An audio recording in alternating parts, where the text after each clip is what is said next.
Os ataques dos hackers acenderam o sinal vermelho. Eles invadiram sites de universidades, de vários órgãos do governo federal e chegaram à imprensa internacional, como aconteceu com o Twitter da rede norte-americana Fox News, onde eles conseguiram plantar a notícia da morte de Barack Obama. O problema que antes parecia restrito aos governos e grandes corporações que tiveram seus sites invadidos, agora começa a preocupar a mídia. Afinal, no momento em que se processa a migração dos meios impressos para os meios eletrônicos, a segurança da informação entra em xeque. Como acreditar no que é postado no site de um grande jornal, de uma grande emissora de TV? É sobre isso que nós vamos conversar nesta edição do Comitê de Imprensa com os jornalistas Andréa Lopes, editora do site da Record Brasília, e Paulo Barros, editor do site do jornal Correio Brasiliense. Queria agradecer a vocês dois por estarem aqui com a gente. André, o site da Record é seguro? É seguro, mas eu não posso dizer que ele é livre de ataques, porque eu imagino que hoje nenhum site está 100% protegido. Porque depois dessa invasão que teve, já teve do Washington Post também. Washington Post também? Não, teve no Washington Post Jobs, que eles invadiram a área de cadastro de currículos. Então, você imagina sites assim de jornais renomados sendo invadidos também, acho que 100% não dá para afirmar que é 100% seguro. Você concorda, Paulo? Plenamente. Nenhuma empresa que tenha seu braço na internet pode dizer eu sou 100% seguro. Nenhuma delas, seja de comunicação, de negócio, seja um banco. Sempre há alguma forma de entrar, dependendo de quem seja o hacker, quem seja o cracker. Que tipo de brechas tem? Esse é o grande desafio, é você fechar sua operação de internet o máximo possível. Então, e você nunca está livre, porque sempre há tentativa de ataque. Ou para roubar dados, ou para inserir alguma mensagem feita do ISEC. Então, você tem que sempre estar atualizando o que você tem como barreiras, como firewalls, que são os muros de proteção. Você tem que escalonar esses muros e fechar o máximo possível. Então, no caso, por exemplo, do Correio Brasiliense, como é que é feito isso? Quer dizer, deve ter um sistema de senhas e contrassenhas para você entrar com uma informação. Sim, no nosso caso especificamente do site, você não pode acessá-lo de fora. Você só pode trabalhar ele dentro do jornal. Dentro da redação? Isso. Você não tem como acessá-lo de fora para mexer nele, trabalhar nele. Em termos de segurança, tem toda a segurança da empresa como um todo, né? Então, são vários firewalls da empresa.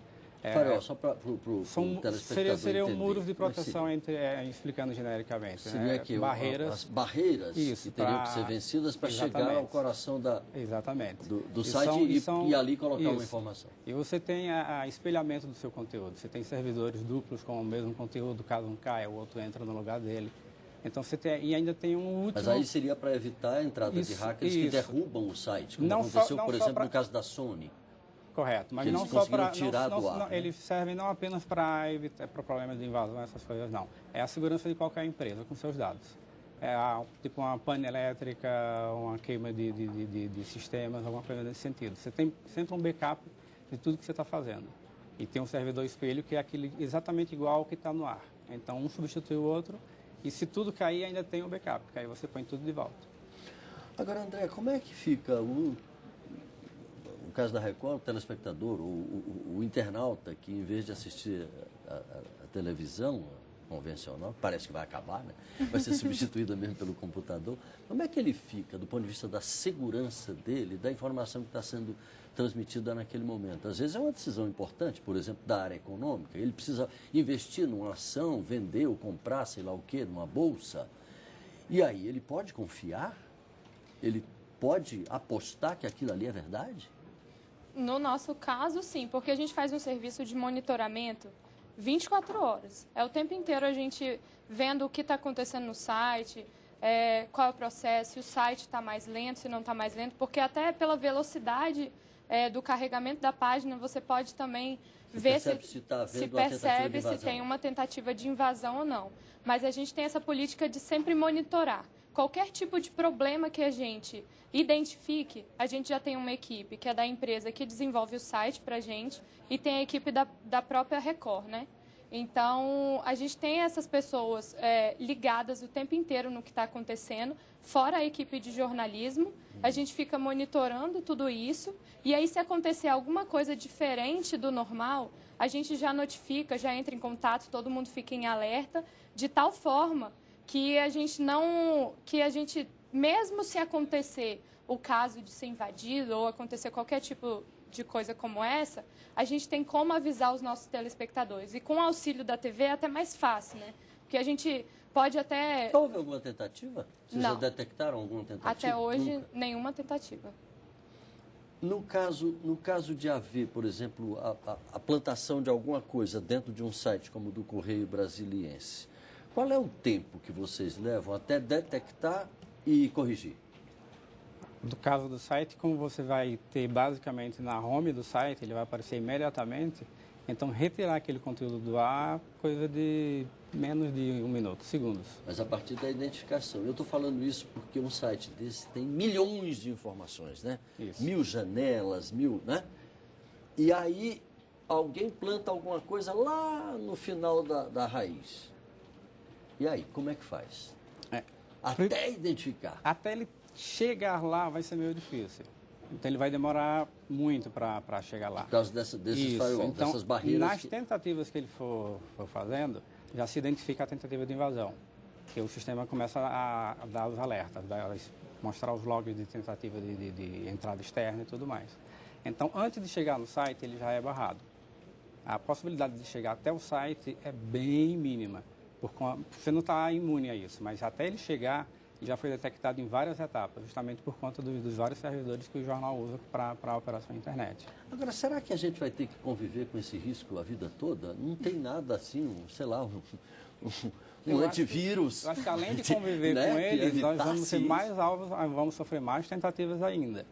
Que é à medida que você aumenta, expande mais o que você faz na internet, atinge mais a parcela da população, traz mais gente para entrar na internet como um todo, mais vulnerável as coisas vão ficar pelo volume de coisas que ela vai ter, pelo volume de acessos que ela vai ter, pela quantidade de informação que você vai dar, tanto jornalística quanto comercial, bancária. Então, hoje você tem barreiras que eles chamam de 128 bits da criptografia, que é milhões de vezes mais segura do que as iniciais de quando a internet começou em 95 aqui no Brasil. Então, à medida que vai aumentando os protocolos de segurança, eles se tornam mais um desafio para quem é um hacker, para quem é um cracker. Principalmente para quem é hacker. Por quê? Porque para ele aparecer, derrubar todas essas barreiras, entrar no site da Fox News, entrar no site do Banco do Brasil, da Universidade de Brasília, e postar lá a sua mensagem, é um feito para eles. Assim, eu sou a pessoa, o cara. Qual é o perfil desses hackers? Existe algum estudo, vocês que mexem com isso diretamente? Como é que é? Eu me lembro que teve um Qual é o levantamento. objetivo deles? Em muitos casos é mostrar que sabe fazer aquilo, que sabe derrubar as barreiras de Só segurança. demonstrar poder. Isso, demonstrar poder. No caso dos crackers, não. É obter vantagem financeira. Tem diferença entre Tem. hacker e cracker? Isso. Qual é a diferença? O cracker é justamente essa. Ele invade para roubar informações financeiras, dados bancários, essas coisas. O hacker entra Para mostrar que sabe. Para mostrar que É sabe. isso. É tipo mais ou menos, não seria gangue, seria mais nesse estilo, né? Quase uma brincadeira. Exatamente. De você, não, eu sou o cara, eu sei fazer isso, não adianta ter essas barreiras que vocês colocaram. Eu vou lá, faço e mostro que eu sei fazer isso. É uma espécie de desafio, né? Isso, Quanto exatamente. mais barreiras você coloca para ele, mais ele quer transpor aquelas barreiras. Né? Isso. Agora, Alguns acabam na cadeia. porque consegue identificar? Exatamente. O Que Kevin consegue. Mitnick, um americano, que é um dos mais famosos até hoje, ele ficou quase 10 anos preso, porque ele conseguiu invadir até o site do FBI americano.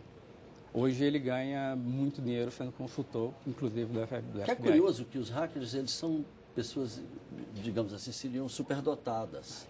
Pessoas superdotadas nessa área de informática. Muitos Tanto novos. que depois terminam sendo contratados por uma fortuna. Exatamente. Pelas próprias organizações que eles invadiram. É uma loucura, A parece própria uma coisa absurda. Eu me lembro que a né? Microsoft fez um desafio para derrubarem uma área que eles montaram no site deles. Além de prêmios para os três primeiros que conseguissem fazer isso, eles iriam fazer um curso na própria Microsoft e depois seriam provavelmente aproveitados como funcionários da própria Microsoft. Alguém já conseguiu? Os três conseguiram. Os três conseguiram furar? Depois de um bom tempo. Levaram bastante tempo, mas conseguiram. Mas conseguiram furar o bloqueio. Bom, então, realmente não há segurança. Mas era uma coisa bem específica para isso. Não era... não consegue dar segurança. Mas não era a área dela, de logística e tudo, não. Era uma área específica para testar essas capacidades dessas pessoas e tudo mais. Agora, essa invasão do Twitter, da Fox News, a gente tem, inclusive, a máscarazinha, a tela. Podemos mostrar? Olha aí. Esse daí foi o invadido. Tem duas mensagens. A primeira está aí.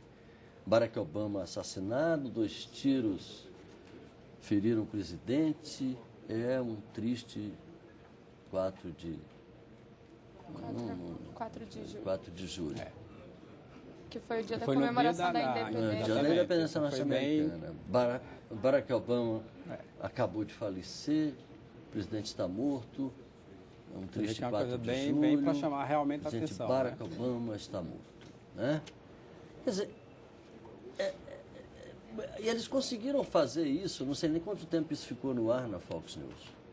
Mas uma empresa do porte da Fox News, quer dizer, de alcance praticamente planetário, a gente vê como é vulnerável esse tipo de sistema, né? No caso do Twitter, ele já é um pouco diferente de você entrar no site, no caso. Às vezes não está tudo misturado, Twitter, Facebook... Mas eles têm os sistemas que eles são mais abertos, né? Para que sejam mais trabalhados aplicativos. O Facebook, por exemplo, eles incentivam as pessoas a criarem jogos, criarem aplicativos, então a plataforma é um pouco aberta. Porque senão você não conseguiria fazer esses aplicativos, colocar essas coisinhas que gosta de colocar no site. Aqui no Brasil nenhum órgão de imprensa ainda foi invadido, né? Pelo menos que eu me recorde, não. Eu não tenho conhecimento. Mas de órgãos de governo, houve aquela... Houve aqui daqui mesmo, outro nos dia federais. Foi tudo, né? IBGE... Pegou o IBGE, pegou... Ministério das Comunicações, a Universidade de Brasília. Aqui a UNB foi a página da Faculdade do Trabalho, a Faculdade de Comunicação. O Portal Brasil também, né? Banco do Brasil. A Presidência. E o da Presidência. Agora, o da Presidência eles derrubaram logo, né? Aí ficou inativo. Então eles... até hoje, tiraram do ar porque... Isso, derrubaram por conta do ataque. Por conta do ataque. Mas aí, para nós jornalistas, há um segundo problema. Quer dizer, como confiar nas informações, digamos, oficiais... Uma vez que também elas estão sujeitas a esse tipo de ataque. E aí, André, como é que faz? Aí eu acho que é aquela coisa, a gente volta à questão das noções básicas de jornalismo, né? Que é a questão de conferir. Mesmo que seja uma informação dada na hora, que você precisa publicar, às vezes você quer replicar, você tem que buscar outros tipos de fonte. No caso dos jornais e do Twitter, eu acho isso até mais complicado, porque o nosso site hoje... ele é um portal para você colocar as matérias que são veiculadas na TV. Então, para eles terem acesso, entrarem no site e fazerem qualquer tipo de coisa, se você entrar, você vai ver que tem alguma coisa errada, porque eles não vão ter como modificar as matérias, porque as matérias já estão editadas, já passaram na TV, então não tem como eles modificarem isso. Agora, em questão de jornal... do próprio correio, que as notícias são online, o tempo inteiro atualizando, acho que tem que ter o cuidado do jornalista na apuração, né? É porque o que diferencia basicamente a informação em tempo real da informação produzida antigamente é que você tinha uma edição de jornal. Hoje não há mais uma edição na internet. Não, ela continua. É uma coisa contínua. A edição é mais ou menos como a mesma publicação da matéria. Ela não entra no ar se não tivesse sido editada. Eu sei, mas eu estou dizendo é que o tempo todo, por exemplo, o site do Correio está sendo alimentado de informação nova. Isso, mas para ela ir no ar, está sendo lida primeiro pelo próprio repórter que escreveu, pelo subeditor, pelo editor. Então ela tem o mesmo processo do jornal impresso. A formatação dela até ir no ar. A diferença é qual? É que como elas são em tempo real, a frequência de atualização é grande. Então você tem editorias que conseguem atualizar de 3 em 3 minutos, 5 em 5 minutos, 10 em 10 minutos, está com notícia nova. Entendeu? Então, e no caso de você ser alvo de algum ataque, o fundamental é a rapidez com que você vai informar o que houve. Essa injeção de informação, ela pode ser feita diretamente pelo repórter na página, não? Não. No caso, um repórter do Correio Brasileiro está trabalhando aqui no Congresso Nacional, está cobrindo aí uma CPI, digamos. E aí ele está lá com o seu laptopzinho e vai, de repente tem uma coisa bombástica. Ele pode jogar essa informação? Não. Ela tem que ser enviada para a gente, para o Então, sub, para os editores. Há um delay aí, há um atrasozinho Mas é mínimo. na chegada da mínimo. informação você até a ter o página. fato, como o Twitter hoje, para jornais como um todo, se tornou uma ferramenta quase que imprescindível, ele tira esse delay. Você soube do fato, então você telefona e repassa para a gente, ou você mesmo twitta. Digamos, eu tenho o Twitter do Correio, eu libero uma área dele, com acesso a ele para determinadas pessoas. É a questão da confiabilidade mesmo, você sabe que aquela pessoa não vai fazer nada, então tem esse parâmetro. Ele pegou a notícia, sabe que tem ela, já, tem isso aqui, eu estou jogando no Twitter. A gente joga, publica, a gente confere, checa, também mantém. Ou então ele passa por telefone, olha, acabou de acontecer isso aqui, tem isso, isso, isso, isso. Então a gente pega as informações básicas dele, faz a nossa nota, joga no ar, joga no Twitter, replica ela o máximo possível de opções que a gente tem. É curioso que a gente aqui no próprio comitê de imprensa, a gente discutiu outro dia a impossibilidade da correção nos tempos de internet. Porque se uma pessoa pega a informação, por exemplo, essa da Fox News, e replica isso por e-mail, acabou. Você nunca mais vai ter a correção, porque a correção não circula com a rapidez com que circulou a informação original. Então, de certa forma, não há como corrigir o erro, né, André? É muito rápido, o processo é muito rápido. Hoje eu estava até conversando com os colegas de trabalho que a gente sempre coloca as matérias no site e depois a gente coloca os links das matérias no Twitter e no Facebook. Enquanto você só vai atualizar seu sistema, você já viu que alguém já clicou no link. Então, é muito pequeno. A muito diferença pequeno de tempo espaço é mínima. É mínima. Então, tem que ter muita atenção. É uma coisa que eu falo assim... hoje a gente está com uma estagiária lá que trabalha diretamente comigo e a gente conversa sobre isso, que nas próprias faculdades já começaram a ser discutidas essas questões. E eu falo para ela, quando você trabalha com notícias online, você não pode errar. Não tem essa assim, errei e apaguei. Coincidentemente foi o que a gente discutiu aqui, né? E errar não tem como errar. Não se errou, acabou pro resto da vida. Você não pode errar em tudo. É não errar a questão da ortografia, a construção do texto e principalmente a informação. A qualidade da informação. Então, você divulgou. Porque, em muitos casos, os próprios jornais fazem de forma automática. Você jogou a matéria dentro do site, ela replica automaticamente para Facebook, para Twitter, para as redes sociais, todas elas. Você já tem mecanismos integrados justamente para isso, para você ter esse ganho de tempo. Então, a notícia que entra no site, se ela não estiver correta e se ela estiver com erro, esse erro vai automaticamente para tudo. Aí você tem o retrabalho de jogar a informação correta ou o texto correto novamente para que vá para todo mundo, mas já foi o erro. Agora, diga. E usando esses mecanismos, assim, acho que a maioria hoje dos canais de informação utiliza esse sistema facilitador, né? Que você acaba publicando todos de uma vez. Mas na hora que você vai fazer o inverso, você não tem como apagar todos. Você tem que entrar no site original de cada um para apagar. Porque muitos deles, pela tecnologia, muitos deles não permitem a replicação automática porque ele já pegou o texto original, então já está publicado lá. Quando você inserir, em determinado tempo ele consegue substituir tudo, mas depois de 2, 3 minutos já não dá mais. Então você tem que ir um por um e fazer as correções. Isso é a questão da tecnologia mesmo de hoje. Como se diria antigamente em bom latim, ó temporal, ó mores. Exatamente.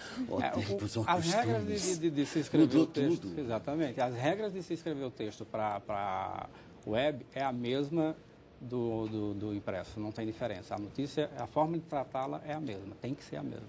Agora, voltando bastante no tempo, eu me lembro de uma história que foi sucesso na época, que foi a história do boi mate na Veja. Não existia internet ainda, mas aí caiu na Veja uma notícia de que se havia conseguido cruzar uma célula de boi com uma célula de tomate. E se teria conseguido o boi mate, que é o boi que já dava a carne temperada. E a Veja publicou isso daí. E virou um case desse, assim. O Correio Brasiliense também, já na década de 90, também cometeu o mesmo erro com a informação de que os cientistas haviam descoberto uma mutação do mico-leão dourado. Seria o mico-leão prateado, provocado pela poluição do Rio Tietê, em São Paulo. E o Correio publicou também. né? Eu não conheço essa. Então não é novidade esse tipo de invasão, digamos assim. Mas o futuro que nos reserva? O que a gente pode esperar? Existe a possibilidade de um antivírus ou de alguma coisa que pudesse evitar isso? Acho que a única coisa que eu enxergo hoje é a gente tentar aproveitar esses hackers e trazer para o nosso lado. Pegá-los né? para que nos ensina a fazer o que eles fazem. Fazer o que eles fazem, fazer um mecanismo de proteção. A única alternativa seria essa, Paulo? Ou será que a gente não vai chegar ao ponto? Agora, eu acho que você não tem, você não você é falível. Principalmente você ser humano e máquina em si. A questão da internet, a tecnologia, ela não é infalível. Por mais próxima que ela chegue dessa evitar esses erros, evitar essas barreiras, esses problemas, mas ela não te dá a garantia de que é 100%. Então, agora, os mecanismos de defesa me parecem muito frágeis. Por exemplo, eu não sei vocês, mas eu recebo 1 quilo de e-mails de vírus tentando roubar minha senha, etc, tem que diferenciar um pouco. Vem do Bradesco, dizendo sua conta, não sei o quê. Mas eu não tenho nem conta no Bradesco. Mas tem que diferenciar um pouco disso aí. E ninguém consegue impedir esse tipo de prática? Não, que seria o mais isso óbvio. aí que chama de spam. Você tem filtros hoje que você coloca no seu e-mail. Eu não quero receber nada com determinada palavra. Então ele vai filtrar literalmente todo o e-mail que você receber com aquela palavra. Você não vai recebê-lo. Então seria o filtro do spam, seria alguma das barreiras básicas de se evitar isso. Só que esse tipo de ação e a ação de um hacker, de um cracker, são bem diferentes até exponencialmente. Essa do spam é uma coisa básica, simples. Eu estou mandando um e-mail para você, eu descobri seu e-mail numa lista de e-mails que foi enviada ou para o seu próprio provedor que vendeu como aquelas antigas listas de mailing. Hoje algumas empresas fazem isso, com esse cadastro de e-mail que tem, e vendem como se fosse de mailing. E eu mando o mesmo e-mail para toda aquela lista. É como se fosse uma mala postal moderna. Isso seria o spam. Então, barrar o spam em si, ele vai em função das palavras, ele é simples de barrar, comparando com a invasão do hacker. Eu estou falando já do ponto de vista da investigação. A polícia, por exemplo, até hoje não... Aí cai a questão da regulamentação da internet. Não entrou nesse sistema, porque será que é impossível descobrir quem foi aquele camarada que enviou? Não, é possível porque você rastreia o provedor. Aí daí você entra na justiça e pega os dados do usuário, quando você se sente ameaçado. Isso? Isso, André, é uma montanha. Não sei, você recebe. Não, recebo. E assim, mesmo que você bloqueie, não tem como, sempre chega mais. Isso, porque vai alterando a palavra. Mas isso eu acho que é uma coisa também que tem que ser discutida em relação à regulamentação que o Paulo falou, que a gente tem que desenvolver isso. Hoje, a gente não tem mais como escapar da internet, a gente não tem como se livrar disso, mas a gente pode desenvolver políticas que regulamentem ou que punam pessoas que façam isso, né? Porque você também não pode ser simplesmente, estou no meu computador, não quero receber e recebo. E se eu não quiser? Tem que ter alguma maneira para impedir esse tipo de informação para chegar, uma informação que eu não quero. Ou pelo menos para rastrear e a polícia pegar esse cara que está roubando as senhas para entrar nas contas bancárias, para mudar isso e aquilo, etc. Só para o telespectador da TV Câmara entender um pouquinho, no caso da TV Record, do site, como é que se processa a informação do momento que vocês têm até o momento que ele é disponibilizado no site?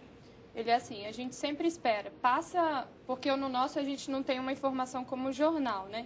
Que a gente atualiza em texto. Nosso site ele tem mais vídeos, que a gente disponibiliza para os telespectadores as matérias que foram divulgadas nos programas locais. Então, a gente espera passar nos programas locais, a gente checa, mesmo depois que ele vai ao ar, se ele tem algum tipo de erro, até erro de grafia, erro em tarde, a gente identifica tudo isso, revisa, e aí depois que a gente revisa, a gente publica no site. Só que para publicar, como o Paulo falou também, a gente só pode fazer isso dentro da empresa, a gente não tem acesso fora, eu não posso entrar de casa, eu não consigo essas matérias de casa. Então, a gente espera a matéria passar, revisa e publica. E aí depois a gente espalha por meio das mídias sociais, da internet. Né? Só para encerrar, que nosso tempo está praticamente esgotado. Existe algum santo para o qual a gente possa rezar a fim de evitar esse tipo de ataque? Não? Santo para... Não? Eu acho que todos. Todos. Podem elencar todos. E gritar bem alto, salve-se. André, muito obrigado. Paulo, muito obrigado pela participação. Muito obrigado. Você de casa, muito obrigado pela audiência. Um abraço, até a próxima.